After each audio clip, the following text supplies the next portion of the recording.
In the name of the Father, the Son, and the Holy Spirit. Amen. Amen. One of the most amazing things the clergy get to do is to spend time with the dying. And I've been asked, how can you do that? Well, those of you who have spent time with the dying know that it's the dying who minister to us. That oftentimes, as people progress on their journey toward God, they welcome us into that journey. They reach out to us, and they are the ones who comfort us. How often I have been at bedsides where people have come to visit not knowing what to say or what to do, and the person in the bed graciously reaches out to them and says, "It's okay. I'm okay. I have faith." Tonight we come to stand at the foot of the cross, to be with Jesus as he dies.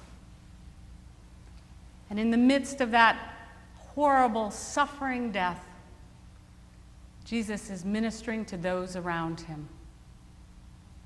He looks down off the cross and he sees his mother. And he says to his mother and to his beloved disciple, "You are now family." As he struggles on the cross in agony, he's concerned about his mother.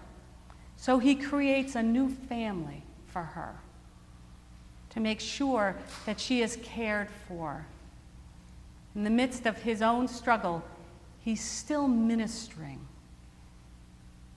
Jesus' entire life was about ministering to those who were hurt, who had been betrayed, who had been labeled as outcasts, who were dying, who felt lost, who felt alone. And as he walked to the cross, he continued that. He continued ministering to those who had done him incredible harm, who had yelled at him to be crucified, who nailed him to the cross. He forgave them. A powerful action of incredible love.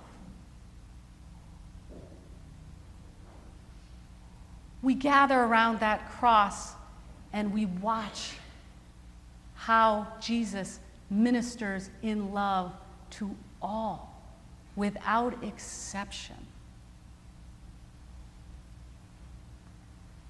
This past week, we lost one of our friends at Brentland, Frank. Frank was a wonderful man, full of the love of Christ. His hobby was carving Santa Clauses. And he and his wife came to Brentland, and they were faith-filled people. And they went around Brentland and they recruited people to come to church on Sunday. And they would stand and pound on people's doors at 8 o'clock in the morning to get them to come to church. And as we got to know Frank and Lois, we discovered that their son-in-law was dying of cancer.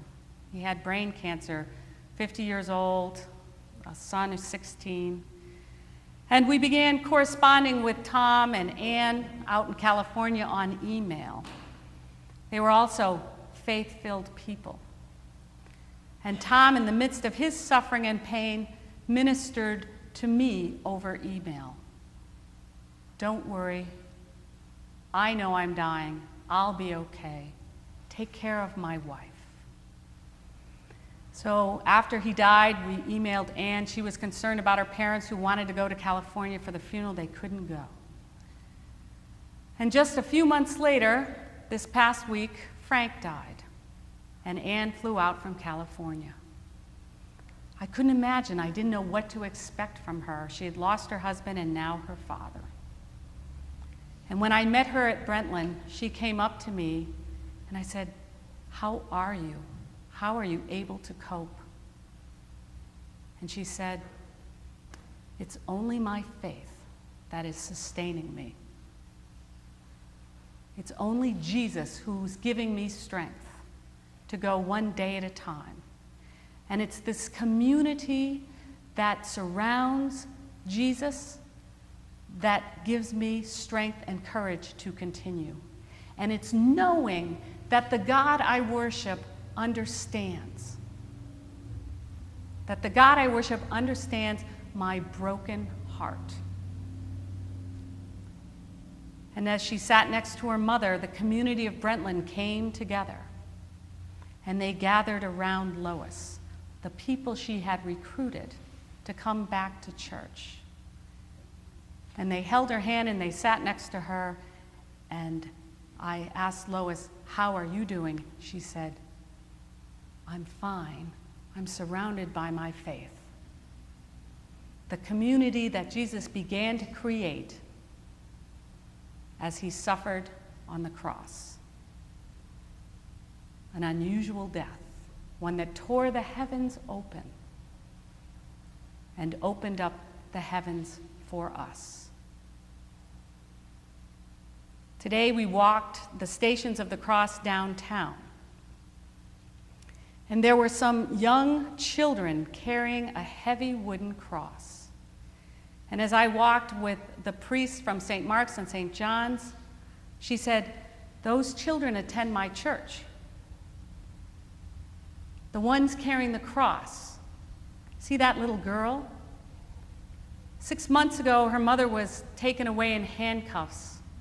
Last week, her father was taken away in handcuffs.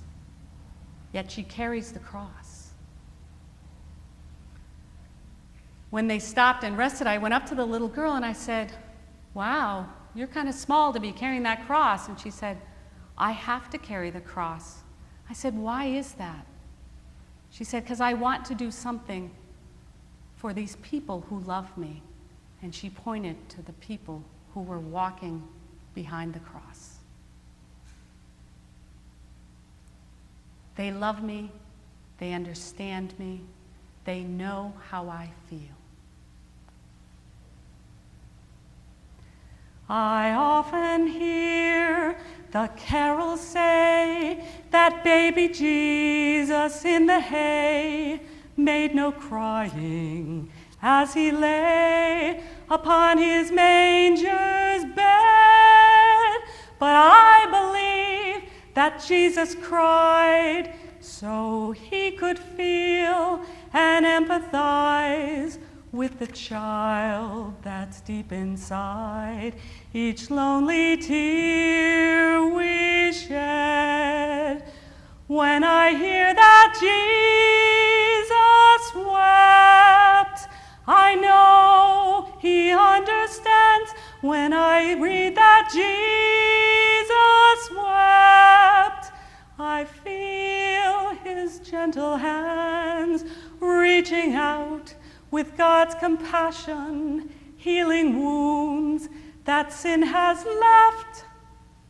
Sacramental incarnation, Jesus wept. And when Christ grew to be a man, he wept to see death take his friend. He wept to see Jerusalem refuse his love's embrace.